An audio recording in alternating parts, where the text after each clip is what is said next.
자, 그다음에 넘겨볼게요. 조세 파트로 갑니다. 조세. 조세 정책은 시험 문제 나온다면은 딱 한 문제 정도 배정이 되거든요. 그래서 이제 나올 만한 것만 이제 보겠는데, 자, 우리가 거기 보시면은 정리학습에다가 별표를 한번 쳐보세요. 얘가 이제 한번 시험에 나왔거든요. 여러분들, 절세는 그냥요 합법적인 세금을 줄이는 거예요. 탈세는 불법이죠. 근데 조세회피가 불법은 아니에요. 그죠? 조세회피는 불법이다, 불법은 아니다. 사회적 비난을 받지만 합법적으로 세금을 줄이는 방법이기 때문에 조세회피가 불법이라고 나왔거든요. 그죠? 조세회피는 불법입니까?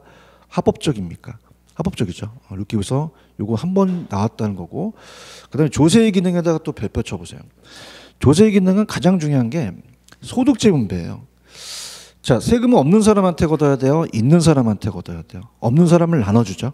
그다음에 이제 따라보세요. 자원 배분. 우리가 무주택 서민들은 집을 사기가 쉬워요? 어려워요? 이 사람한테 세제상 혜택을 주면 자원이 배분되기도 하죠. 그래서 이제 조세를 통해서 토지이용 규제를 하거나 조장시켜서 부동산 자원을 민간이나 공공부문에 활용할 수 있다. 이렇게 보시면 되고요. 그다음에 4번에 가시면 집값이 주택 가격을 또 안정시키겠죠. 우리가 투기를 억제해서 조세를 또 강화시키면, 또 주택에 대한 문제는 소형주택을 확대시키고 호화주택을 좀 억제하는 걸 해결 수단을 좀 가져야 되고요. 그다음에 이제 오른쪽에 가시면은, 자, 이게 여러분들 그 박스를 한번 보세요. 박스를 보시면은 부동산 조세의 종류라는 단어가 있나요? 그래서 우리가 세법 문제가 나옵니다. 세법 문제. 그래서 우리가 1차만 준비하신 분들은 요거를 이제 하셔야 돼요. 그래서 우리가 따라해 보세요. 취득, 보유, 처분. 찾았습니까? 그다음에 어떻게 돼요? 그 밑에 보시면 국세와 지방세라는 단어가 있나요? 국세는 이제 국가인 중앙정부가 부과하는 징수하는 조세고요. 지방세는 지자체에서 부과하는 조세죠. 이렇게 해서 이제 얘가 세법 문제인데 간혹 가다가 개론에 떠요. 그래서 만약에 1차만 준비하신 분들은 요 박스 정도는 세법에서 배우는 내용이지만 보셔야 됩니다. 그죠? 그래서 우리가 지금 국세하고 지방세가 나눠져 있죠. 그럼 우리가 세 가지예요.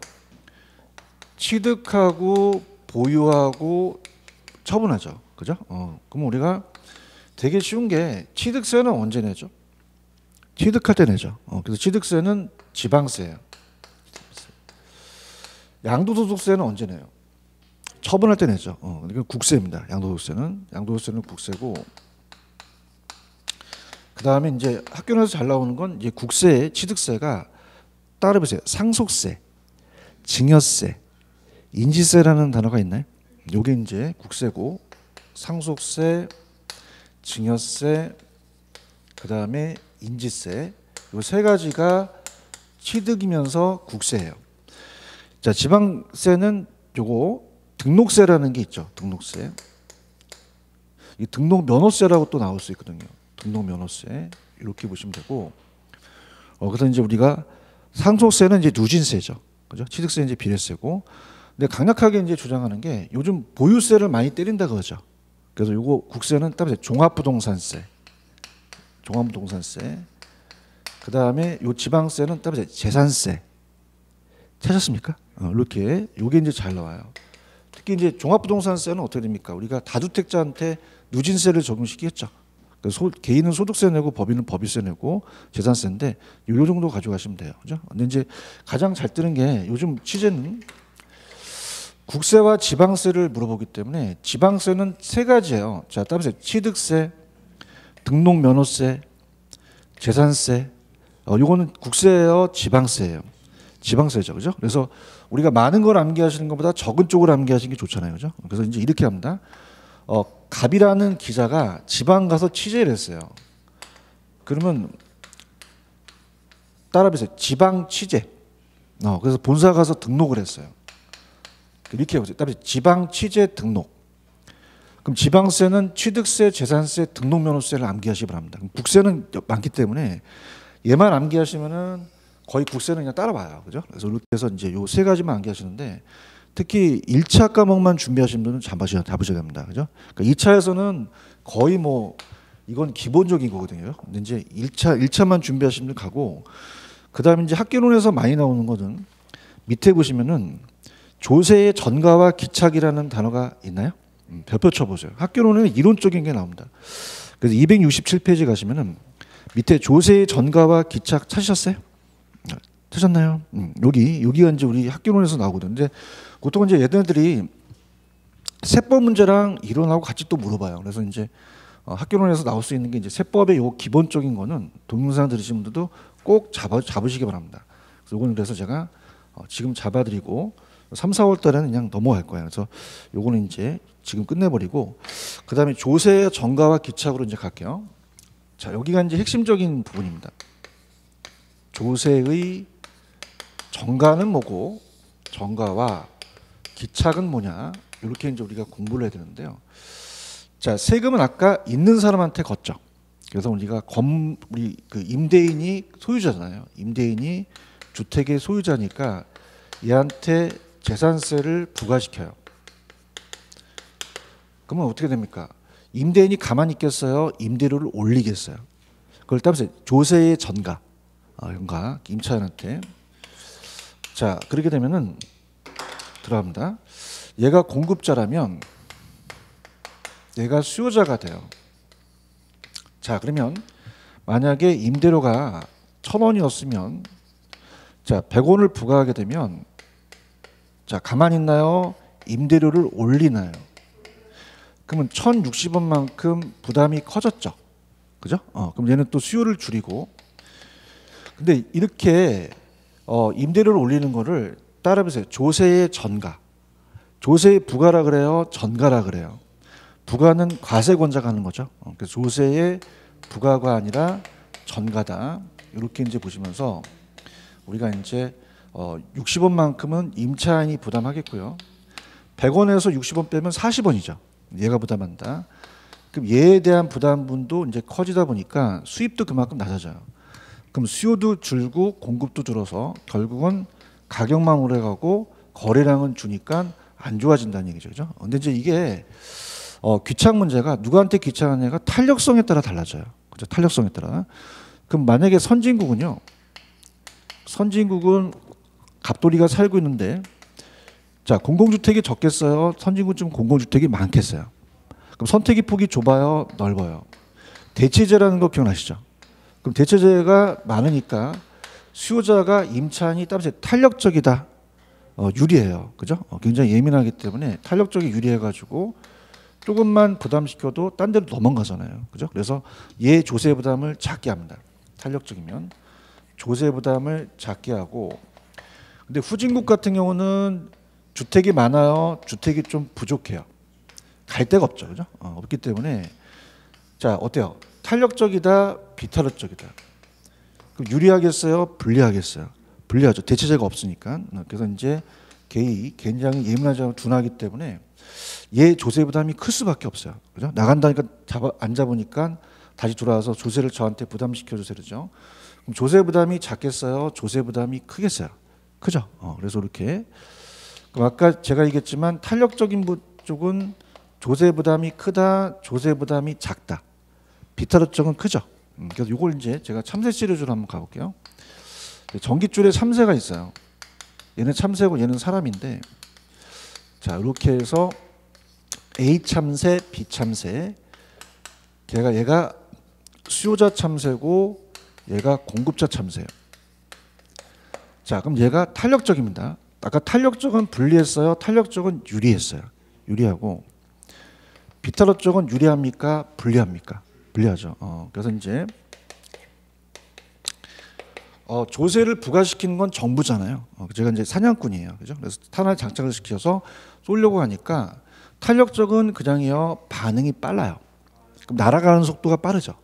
그럼 조금밖에 안 맞는단 말이에요. 그죠? 그럼 조세 부담이 작아지고 유리하니까. 근데 얘는 불리해요. 탄력적이에요, 비탄력적이에요. 좀 둔하죠. 그럼 또 날아가는 속도가 빨라요, 좀 느려요. 그럼 많이 맞겠죠, 그죠? 이렇게 연결시켜도 좋고요. 그 다음에 갑니다. 완전 탄력적은 그냥 유리해요, 완전히 유리해요. 완전 유리하죠. 그럼 얘가 전액 부담하지 않고 얘로 다 넘겨버린단 말이에요, 그죠? 그럼 얘는 전액 부담하지 않습니다. 전액 부담한다, 부담하지 않는다. 완전 탄력적은 그냥 반응해요, 완전히 반응해요. 차닥 하니까 가만히 있어요, 벌써 날아갔어요. 하나도 안 맞죠, 그죠? 근데 완전 비탄력적은 그냥 분리해요, 완전히 분리해요. 그죠? 그러면 얘가 전액 부담한다는 거죠. 전액 부담. 자, 그러면은 그냥 두네요, 완전히 두네요. 그럼 도망가요, 이 총구를 쳐다보고 있어요. 돌리니까 하고 제가 방아쇠 툭 뚫리니까 내가 다 맞았구나 이렇게 하죠. 이렇게. 그래서 펜 들어보세요. 자, 밑에 조세의 전가란 부과된 조세의 일부를 다른 점한테 다른 경제 주체에 이전하는 걸 따보세요. 조세의 전가. 따보세요. 조세의 전가. 넘겨보세요. 그럼 조세의 기착은 조세 부담이 각 경제 주체에 최종적으로 누가 낙착되라는 거죠. 그럼 우리가 이 조세의 전가와 기착은 부과된 조세에 대해서 납세자와 담세자가 똑같겠어요? 달라지겠어요? 달라지죠. 이거 이해 가시겠습니까? 그럼 밑에 양가로 2번 위주로 가져가세요. 자, 조세의 전가와 기착 정도는 수요 공급의 상대적 탄력성에 따라 달라진다라고 되어 있나요? 자, 어떻습니까?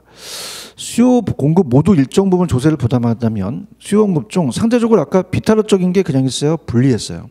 분리했죠. 그래서 조세 부담이 큽니다. 조세 부담이 작다, 크다. 그죠? 그래서 이제 수요자가 비탄력적이면 따라서 수요가 불리하다. 수요자 부담이 커져요. 공급이 비탄력적이면 따라서 공급이 불리하다. 공급자 부담이 커지겠고요. 수요가 탄력성이 공급보다 크다는 건 수요가 더 유리해요. 그러면 임대인이 더 부담하겠고, 공급의 탄력성이 수요보다 탄력성보다 크다는 건 자, 따라서 공급자가 유리하다. 임차 부담이 더 크겠죠. 그다음에 수요나 공급이 일방 완전 탄력 비탄력적인 경우는 어떻습니까? 완전 비탄력적 일방의 조세를 다 전부 부담하겠죠. 그럼 수요가 완전 비면은 자, 따라서 수요가 완전히 불리하다. 그럼 전부 수요자가 부담하겠죠. 공급이 완전 비면 공급자가 다 부담하고, 완탈이라는 거는 전혀 부담하지 않아요. 상대방한테 다 부담시키는데, 그럼 수요가 완전 탄력적은 따라서 수요가 완전히 유리하다. 그럼 조세는 다 누가 부담하겠어요? 공급자. 공급이 완전 탄력적은 따라서 공급이 완전히 유리하다. 그럼 전부 수요자가 부담하겠죠. 여기까지 가시겠습니까? 이렇게 보시고 이제 그래프는 그 큰 의미가 없어요. 그냥 그렇게 봐주셔서 보시고요. 그 다음에 넘겨보시면은 270페이지로 한번 가보세요. 자, 가시게 되면은 자, 갑니다. 주택에 대한 조세 부과의 영향이라는 단어가 있나요? 자, 한번 읽어볼게요. 조세 부과는 수요자가 실제 지불되는 증가함에 따라서 자, 어떻습니까? 그냥 요거는 제가 그래프를 안 그릴 테니까 아까 얘가 부담하는 금액이 작아졌나요? 얘가 부담하는 금액이 증가했나요? 그러면 그만큼 소비자가 가져가는 잉여는 감소합니다. 그죠? 그 다음에 공급자가 조세를 지불한 후 실수령액은 감소했기 때문에 공급자 잉여도 감소해버려요. 그럼 따라서 총 잉여는 감소한다. 그럼 실제 지불금이 또 소비자가 높아지고 주택 수요량도 감소하고 공급자의 실수령에 대한 감소로 공급도 감소한다고 말씀드렸죠? 이렇게 보시고요. 자, 재산세에 대한 탄력성은 뭐 탄력성에 따라 달라지니까 아까 똑같은 거고요. 그 다음에 제가 이제 찍어드리면 271페이지로 가시면 리일본에다가 발표 쳐보세요. 자, 재산세는 누진세 차등가세로 하는 것이 바람직하다고 나와 있나요? 그래서 요거는 A번하고 B번만 이제 시험 문제 나왔고, 그 1, 2, 니은하고 디귿은 제가 나중에 탄력성에 대해서는 이제 보는데, 탄력성에 대해서는 물어보지 않았습니다. 그냥 들어보세요. 만약에 지금 어떤 애들이 등장하냐면, 자, 저소득층하고 고소득층이 등장해서, 자, 신규 주택은 새 주택이니까 저소득층이 살아요, 고소득층이 살아요. 오래된 주택은 저소득층이 살죠. 근데 이제 이게 옛날에 시험에 나왔는데, 들어보세요. 자, 일률적으로 같은 비율을 적용시켜요. 그래서 신규 주택은 고소득층이 살고요. 자, 우리가 오래된 주택은 저소득층이 산다면 세금은 누가 많이 내야지만 형평성이 맞습니까?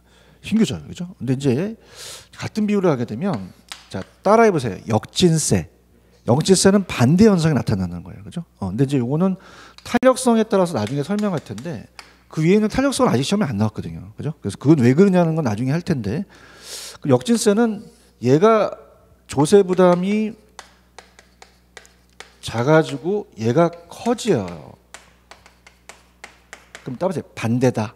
그럼 안 좋은 거잖아요. 그죠? 그래서 우리 세법 시간에 누진세라는 얘기 들어보셨죠? 그래서 우리가 차등가세로 가야 된다. 차등가세나 누진세를 적용한다. 이렇게 가는 거죠. 자, 볼게요. 자, 그럼 얘기해 보세요. 정부가 주택 조세율을 1:6로 같은 비율로 하게 되면 어떻게 돼요? 오히려 저소득층 세금이 더 적게 되겠어요? 많이 되겠어요? 그죠? 이걸 따라서 역진세. 역진세는 그냥이요 반대예요. 그럼 이런 문제를 해결하게 되면 그냥입니까? 차등가세를 해야 됩니까? 그래야지만 저소득층 부담하는 세금을 완화시킬 수 있겠죠. 이해 가셨습니까? 그다음에 양가로 입원해서 얘기하는 건 이거예요. 자, 입원해서 따라서 해서 중요한데 여러분들 아까 공공주택 요거 적어야 됩니까? 일로 와보세요. 대체재가 많으려면 많이 만들어야 됩니까? 그죠? 이게 키포인트. 따라서 밑에 별표 임차인을 보호하려면 임대주택을 적게 만들어야 돼요? 많이 만들어야 돼요? 많이 만들어서 어떻게 됩니까? 수요자를 탄력성 있게 만들어야겠죠. 그럼 우리가 재산세를 낮추어 주거나 면제하거나 아니면 재산세가 임차인에 전가되는 현상을 완화시킬 수 있겠죠. 그런가요? 그래서 이제 적게 만들어야 된다, 많이 만들어야 된다, 많이 만들어야 되죠. 이해 가셨죠? 그다음에 이제 3번은 뭐 자원 배분에 대한 이 되기 위해서는 공급자가 더 탄력적이면 더 많이 전가시키잖아요. 공급자가 좀 비탄력적인 게 좀 전가를 좀 안 시켜서 우리가 자원에 대한 효율적 배분을 좀 발생시킬 수가 있겠죠. 여기까지 이해 가셨죠? 가셨고.